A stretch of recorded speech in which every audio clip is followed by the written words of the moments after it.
সেই কথা শুনে আপনাদের পছন্দ হওয়ার কারণে প্রচন্ড রৌদ্রকে উপেক্ষা করে খুনি হাসিনার বিচারের জন্য জুমার নামাজের পরে এখানে জড়ো হয়েছে। কথা খুবই অল্প এবং স্পষ্ট কয়েকটা কথা বলে যেতে চাই। আজকে আমরা এখানে 1 ঘন্টা 2 ঘন্টা 1 রাতের জন্য আসি নাই। 10 মাস হয়ে গেছে আমাদের মায়েরা যখন সন্তান প্রসব করে 10 মাসে তার প্রসব বেদনা শুরু হয়ে যায়। এই জুলাইয়ের সরকারের এতদিনে গণহত্যার বিচারের জন্য প্রসব বেদনা শুরু হওয়ার কথা ছিল, তার এমনই বেদনা শুরু হয়েছে। সেই বেদনায় সে ফ্যাসিবাদের খুনি আওয়ামী লীগের রাষ্ট্রপতিকে পালাতে দেয় নাই, প্রটোকল দিয়ে বিদেশ পাঠিয়ে দিয়েছে। বন্ধুরা আমার, ডক্টর ইউনূস সাহেব যেদিন ক্ষমতায় বসেছেন তাকে মনে করিয়ে দেই, আপনি বলেছেন এই ছাত্ররা আমাকে ক্ষমতায় বসিয়েছে, বলে নাই? আজকে মনে করিয়ে দেই, সারা বাংলাদেশের সকল ছাত্র জনতা আপনাকে বলছে এই মুহূর্তে আওয়ামী লীগকে নিষিদ্ধ করে দেন।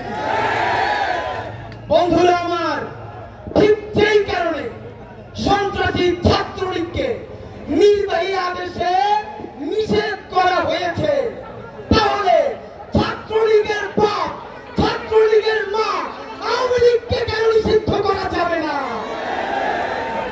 আপনাদেরকে একটা ভালো কথা শুনাই, বাংলাদেশে আওয়ামী লীগ একটা ঐতিহ্যবাহী নাকি দল। দুনিয়ায় যে ইউরোপে, যে জার্মানিতে, যেই নাৎসিরা গণহত্যা চালিয়েছে, সেই গণহত্যা চালানোর পরে কোন নাৎসি এসে কি বলবে তাদের ঐতিহ্যের কথা? অথচ আমাদের আসিফ নজরুল সাহেব আমাদেরকে আওয়ামী লীগের ঐতিহ্যের কথা শোনায়। আপনাদের মাধ্যমে আসিফ নজরুল সাহেবকে একটা পরামর্শ দেন, জুলাই জনতা বেঁচে থাকতে বাংলাদেশের কোন নির্বাচনের ব্যালটে নৌকা মার্কা থাকবে না।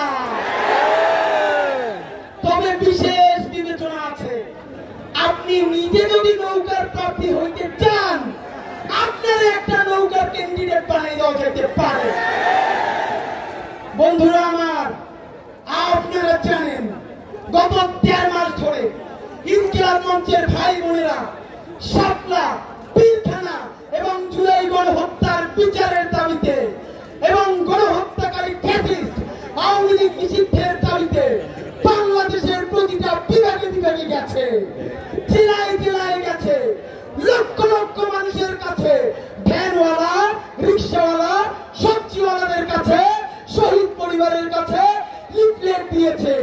সারা বাংলাদেশ ঘুরে এসে শতাধিক শহীদ পরিবারকে নিয়ে শহীদ সমাবেশ করেছে। এনসিপির ভাইয়েরা গেছে, বাংলাদেশের প্রত্যেকটা রাজনৈতিক দলের ভাইয়েরা গেছে। শহীদের পরিবারেরা সেই দিন এক মঞ্চে বসে ঘোষণা দিয়েছে শহীদ পরিবার বেঁচে থাকতে আওয়ামী লীগের পুনর্বাসন চলবে না। আপনাদেরকে জানাতে চাই, কথা খুব স্পষ্ট, যদি একটা ওয়াদা দিতে চাই, যদি বলি আপনাদের সবাই নিয়ে এইখানে আসছিলাম কারণ জনদুর্ভোগ কম হবে, কিন্তু গণহত্যাকারী আওয়ামী লীগকে যদি নিষিদ্ধ করা না হয় তাহলে তো আর একটা কচু কাটা হবে।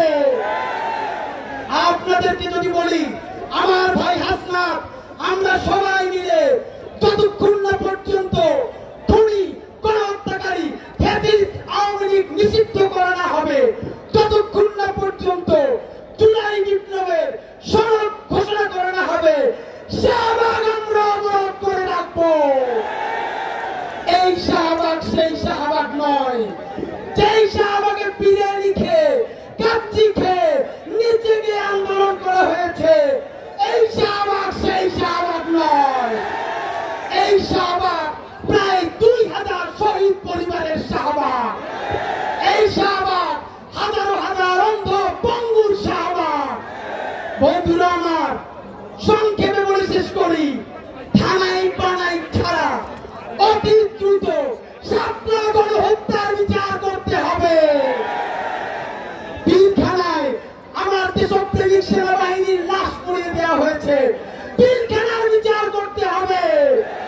সাইদি সাহেবের রায়ের পরে 2 শতাধিক মানুষকে পাখির মতো গুলি করে হত্যা করা হয়েছে, বিচার করতে হবে। মোদি বাংলাদেশে আসার পর মোদি বিরোধী আন্দোলনে যারা নেমেছে, শহীদ হয়েছে, বিচার করতে হবে। আগামী 24 ঘন্টার মধ্যে গণহত্যার দায় ফ্যাসিস্ট আওয়ামী লীগকে যদি নিষিদ্ধ করা না হয় এবং আগামী 36